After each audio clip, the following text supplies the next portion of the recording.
Ito, matagal ko itong ginagawa, pero nakakalimutan ko lang talaga i-video to. Kala nyo pang sasakyan lang to. Hindi.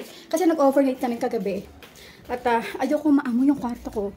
Kaya, ito yung ginagawa ko. O, teka mo. Amoy kulob talaga siya.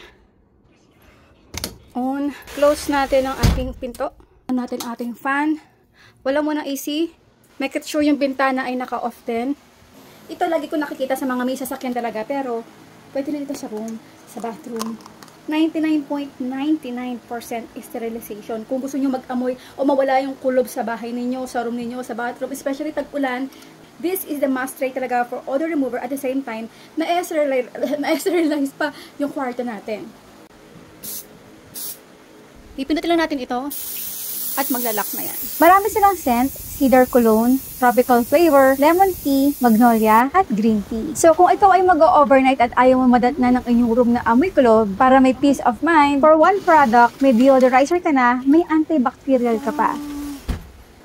Pang 11 ko na yata ito. Kasi kapag umuulan talaga at amoy kulob tayo, ito yung pinaka-the best at highly recommend ko talaga ng pang-spray.